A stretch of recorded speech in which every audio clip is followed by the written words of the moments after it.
나라가 마약을 팔았습니다. 영국 아편전쟁, 역사상 가장 뻔뻔한 무역전쟁의 진실. 여러분, 잠깐요. 지금부터 제가 아주 황당한 상황을 하나 묘사해 드리겠습니다. 어떤 나라가 있습니다. 그 나라 국민들이 마약에 중독되고 있습니다. 나라 경제가 흔들릴 정도로 마약이 퍼지고 있습니다. 황제가 긴급 명령을 내립니다. 마약 밀수업자들 다 잡아라. 재고 다 압수해서 태워버려라. 그런데 그 마약을 팔던 나라가 전쟁을 선포합니다. 감히 우리 상품을 불태워? 우리 재산을 몰수해? 이건 무역방해다. 그리고 그 나라가 이겼습니다. 잠깐, 뭔가 이상하지 않으세요? 맞아요. 마약 판매상이 피해자 행세를 하면서 마약을 단속한 나라한테 전쟁을 선포한 겁니다. 그것도 그 전쟁에서 이겼습니다. 그리고 그 이긴 나라가 바로 대영제국입니다. 신사의 나라 영국이 국가사업으로 마약을 팔고 단속하는 나라한테 함포를 쐈습니다. 이게 말이 된다고 생각하세요? 썰록 채널에 오신 것을 환영합니다. 저는 도파민 생성자 도생 썰록입니다. 만약 여러분도 아편전쟁이 도대체 왜 일어난 거야? 영국이 진짜로 마약 팔아서 돈 벌었다고? 때문에 굴굴해하셨다면 이 영상을 보시면서 도파민 수혜자, 도수가 되시기를 바라봅니다. 오늘 이야기의 핵심을 미리 말씀드리겠습니다. 아편전쟁은 두 나라 사이의 문화 충돌이 아닙니다. 군사력 차이의 결과도 아닙니다. 이건 순수하게 무역 적자 문제에서 시작됐습니다. 영국이 중국한테 팔 게 없어서 마약을 팔기 시작했고, 중국이 그 마약을 단속했고, 영국이 무역 자유를 침해했다며 전쟁을 걸었습니다. 그리고 그 결과로 중국이 100년 굴욕의 시대에 접어들었습니다. 오늘날 중국이 왜 서방에 그렇게 예민하게 반응하는지, 왜 100년 치욕이라는 말이 중국 정치에서 반복적으로 등장하는지 이 이야기를 들으면 이해가 됩니다. 자, 시작해 볼까요? 왜 영국은 마약을 팔게 됐나? 18세기 영국의 가장 큰 고민, 차. 자, 이게 다 차 때문에 시작됐습니다.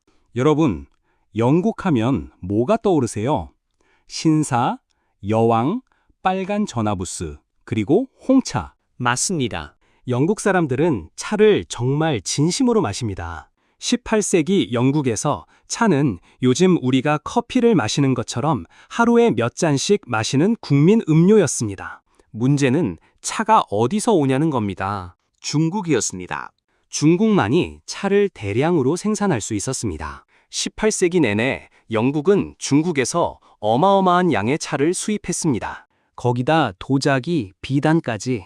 당시 유럽 사람들한테 중국 물건은 지금으로 치면 명품 중에 명품이었습니다. 그러면 영국은 중국에 뭘 팔았냐고요? 팔 게 없었습니다. 솔직히 말씀드리면 18세기 중국 입장에서 영국이 가져오는 물건은 별 필요가 없었습니다. 중국은 이미 세계에서 가장 발달한 문명 중 하나였고 스스로 자급자족이 가능했습니다. 청나라 건륭제가 1793년 영국 사절단에게 이런 말을 했습니다. 우리 천조는 모든 것을 갖추고 있으니 외국의 물건이 필요하지 않다. 뼈아픈 말이죠. 그 결과 영국은 중국에 은으로 결제해야 했습니다. 차를 사려면 은을 줘야 하는 겁니다. 그리고 이 은이 엄청난 속도로 영국에서 중국으로 빠져나갔습니다. 18세기 말 영국의 대중국 무역 적자는 천문학적이었습니다. 매년 수백만 파운드가 중국으로 흘러 들어갔습니다. 그 와중에 누군가 아이디어를 냅니다. 야, 인도에서 아편이 많이 나잖아. 그걸 중국에 팔면 어떨까?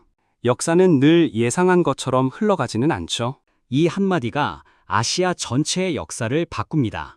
동인도 회사의 마약 사업, 국가주도 밀수. 자, 보세요. 이게 얼마나 황당한 규모의 사업이었는지 한번 들어보세요.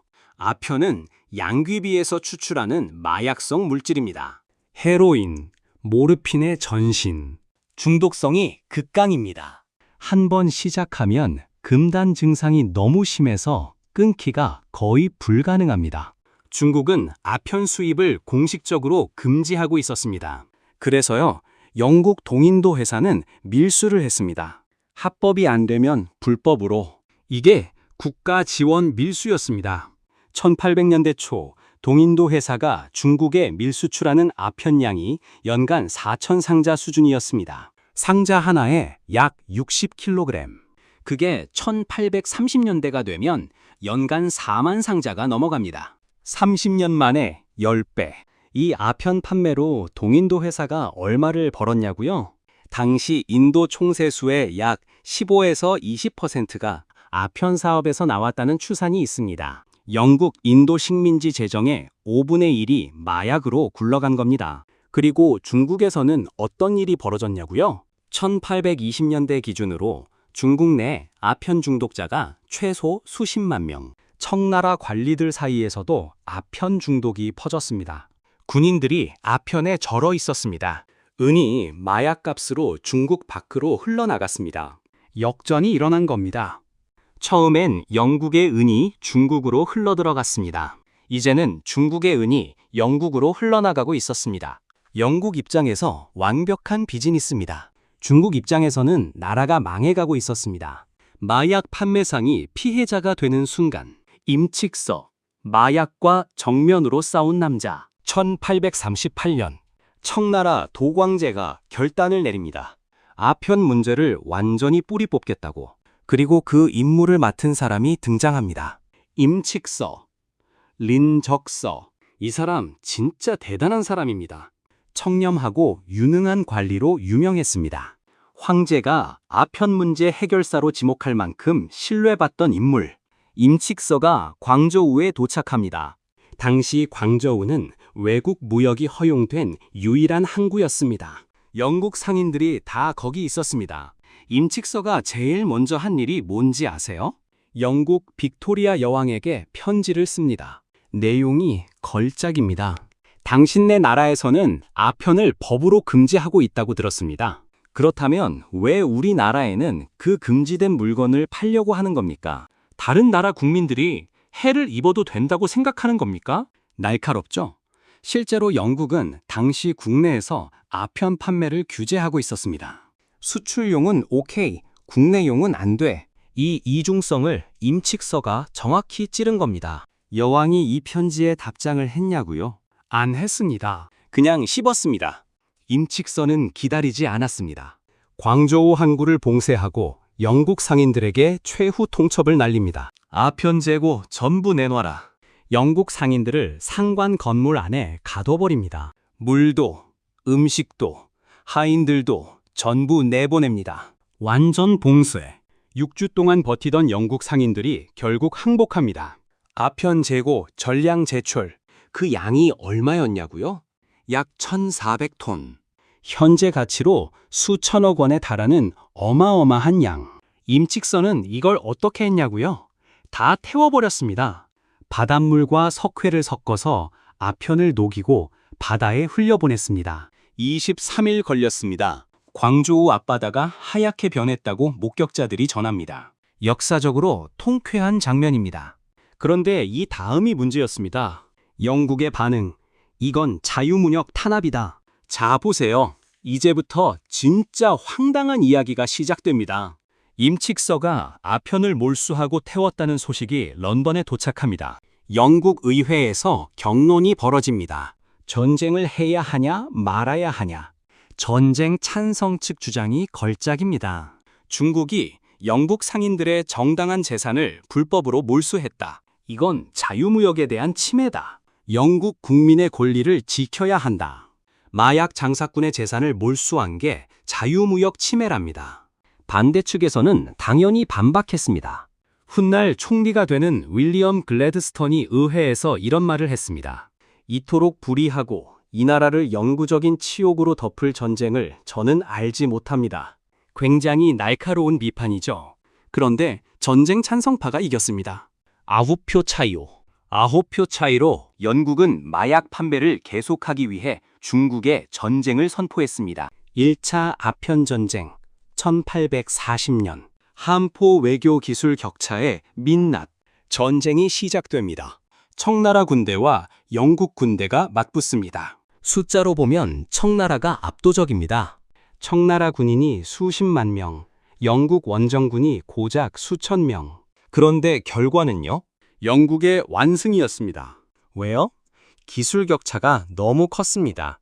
영국 군함 네메시스호를 보세요. 철제 증기선입니다. 대포를 장착했고 얕은 바다에서도 항행할 수 있었습니다. 중국 목조 군함이 이 앞에서 어떻게 됐는지 아세요? 그냥 박살났습니다. 물로 만든 종이배 수준이었습니다. 청나라 군인들은 활과 구식 화승총으로 싸웠습니다. 영국 군인들은 최신 소총을 들고 있었습니다. 이건 전쟁이 아니라 일방적인 사냥이었습니다. 842년 청나라가 항복을 선언합니다. 난징 조약이 체결됩니다. 이 조약의 내용을 보면 입이 벌어집니다. 홍콩을 영국에 할량합니다. 5개 항구를 강제 개항합니다. 배상금으로 은 2,100만 양을 줍니다. 그리고 아편 무역을 계속 허용합니다.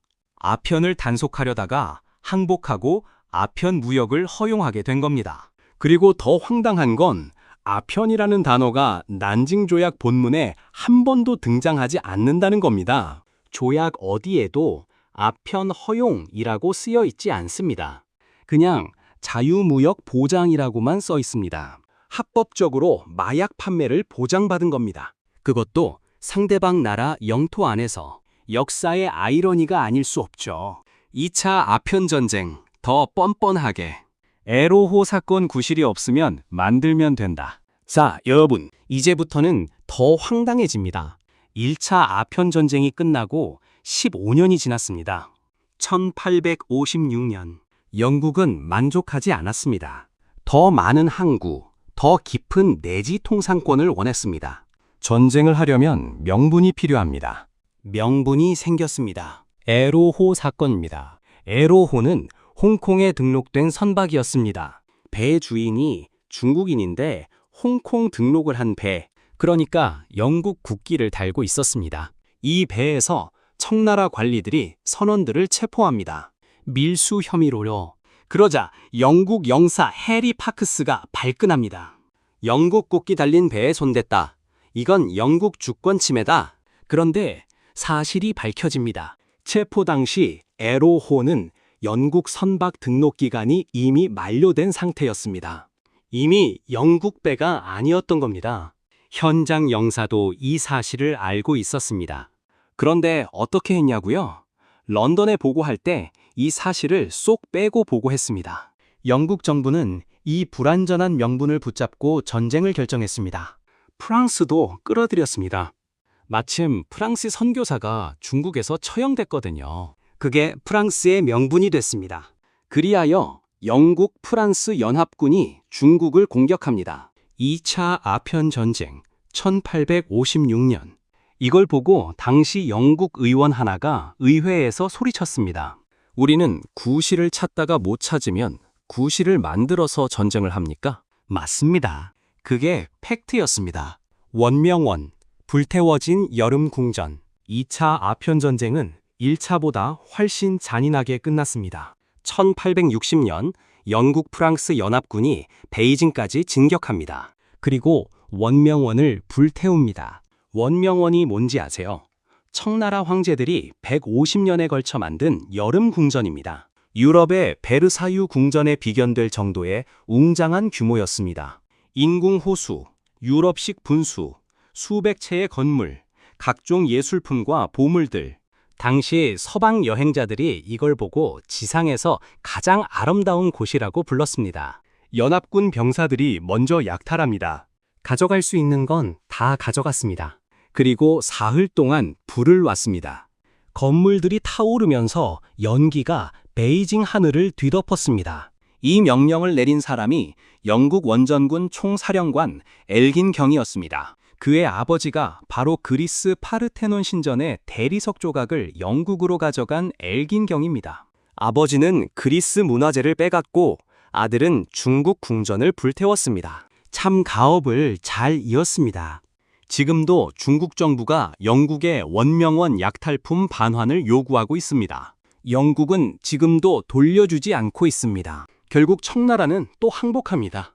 베이징 조약, 추가 항구 개방, 추가 배상금, 영국인들의 중국 내지 여행 자유. 그리고 이번엔 조약에 아편이라는 단어가 정식으로 들어갔습니다. 마약 판매를 국제 조약으로 공식 합법화한 겁니다. 이 대목에서 저는 할 말을 잃었습니다. 우리가 함께 고민해 봐야 할 것. 자, 여기서 잠깐 멈추고 싶습니다. 오늘 우리가 함께 고민해 볼 질문이 하나 있습니다. 자유무역이란 무엇인가? 영국은 아편 전쟁을 자유무역을 위한 전쟁이라고 불렀습니다. 지금도 일부 경제학 교과서에는 이 전쟁이 보호무역주의에 맞선 자유무역의 승리라는 식으로 서술돼 있습니다. 마약 판매가 자유무역이라고요? 그런데 잠깐 이 논리가 완전히 황당하냐고 하면 또 그렇지도 않습니다. 어떤 물건이든 사고 팔 자유를 보장해야 한다는 게 자유무역의 원칙이거든요. 마약도 상품으로 분류하면 논리적으로는 맞습니다. 그게 문제입니다. 논리적으로는 맞는데 도덕적으로는 완전히 틀린 것. 합법적으로는 허용되는데 인간적으로는 용납이 안 되는 것.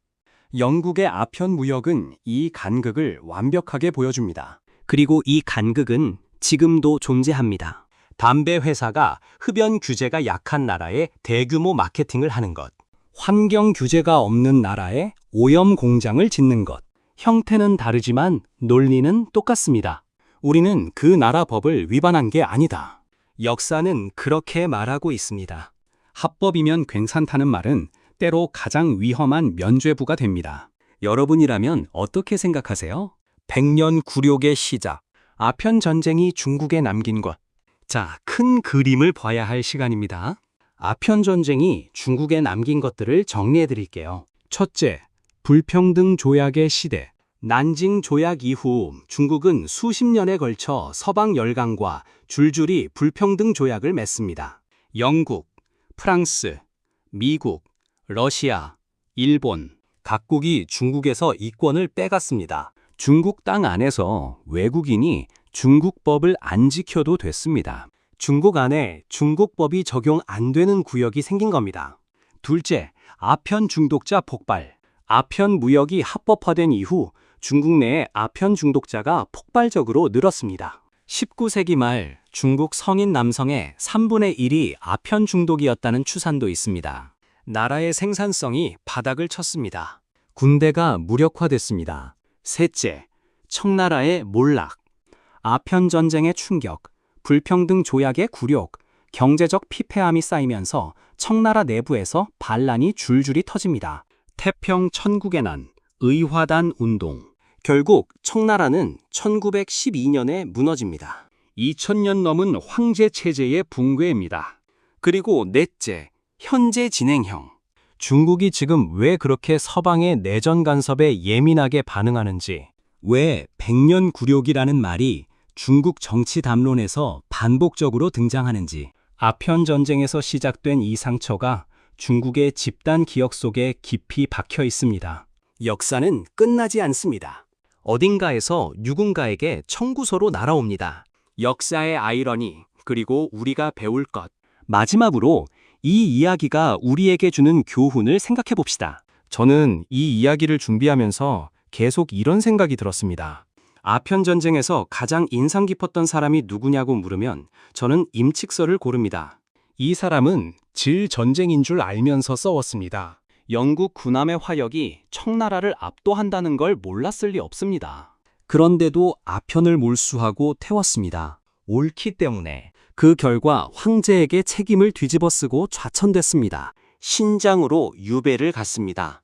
억울하게도 전쟁 패배의 책임이 임칙서에게 돌아갔으니까요. 그런데 지금 중국에서 임칙서는 민족 영웅입니다. 상하이와 광저우에 동상이 있습니다. 왜요? 결과는 졌지만 그가 옳았다는 걸 역사가 알고 있으니까요. 반면에 전쟁을 이긴 영국은요, 당시 전쟁 찬성에 투표한 의원들, 전쟁을 지휘한 장군들, 마약 무역으로 돈을 번 상인들, 이 사람들은 당시에 이겼습니다. 그런데 역사의 법정에서는 졌습니다. 이게 역사가 우리에게 가르쳐주는 것입니다. 단기적으로 이기는 것과 장기적으로 옳은 것은 다릅니다. 힘이 있다고 해서 옳은 게 아닙니다. 합법이라고 해서 도덕적인 게 아닙니다. 이겼다고 해서 역사에서 승자가 되는 게 아닙니다. 그리고 이 교훈은 지금도 유효합니다. 강대국이 Farewell, dear 약소국의 friends. 자유무역이라는 The night 이름으로 불리한 조건을 강요할 때, 다국적 기업이 규제가 약한 나라에서 이익을 뽑아낼 때, 합법이니까 괜찮다는 논리로 누군가에게 피해를 줄 때, 우리는 아편 전쟁을 기억해야 합니다. 역사는 항상 판결을 냅니다. 다만 그 판결이 내려지는데 시간이 좀 걸릴 뿐입니다. 자, 오늘 우리가 함께 이야기한 것들을 정리해 볼까요? 차 무역 적자를 해결하려고 마역을 팔기 시작한 영국 동인도 회사. 국가 주도로 인도에서 아편을 생산하고 중국에 밀수출한 역사상 가장 뻔뻔한 마약 카르텔. 마약을 단속한 임칙서. 그 단속에 자유무역 침해라며 전쟁을 선포한 영국. 한포 앞에 무너진 청나라. 불평등 조약으로 시작된 중국의 100년 굴욕. 그리고 그 굴욕이 지금 21세기 국제정치에도 여전히 그림자를 드리우고 있다는 것.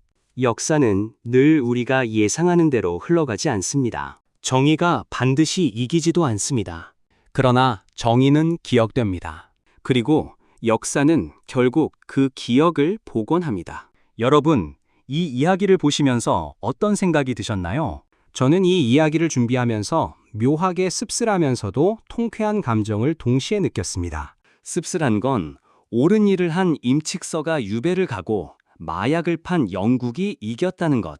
통쾌한 건 그럼에도 불구하고 역사는 임칙서를 옳았다고 기억하고 있다는 것. 역사가 주는 가장 큰 위안이 여기 있습니다. 지금 당장은 지더라도 오른쪽이 결국 기억됩니다. 그리고 그 기억이 다음 세대를 이끌어 갑니다. 그래서 우리는 역사를 봐야 합니다. 여러분의 생각이 정말 궁금해집니다. 댓글로 여러분의 생각을 꼭 남겨주세요. 여러분이 남긴 댓글이 다음 썰의 주제가 될 수도 있습니다. 오늘 이 썰이 재미있으셨다면 구독 버튼 꾹 눌러주시고요. 좋아요 한 번만 눌러주셔도 저 도생에게 엄청난 도파민이 생성됩니다. 그 도파민으로 더 날카롭고 더 흥미진진한 썰을 계속 준비해드리겠습니다. 다음 썰에서는요, 힌트만 드릴게요. 세계 역사상 가장 오래된 금융사기. 출립 하나가 집 한 채 값이 됐다가 하룻밤 사이에 양파 값이 된 나라 이야기. 궁금하지 않으세요? 다음 영상에서 뵙겠습니다. 저는 도파민 생성자 썰록이었습니다.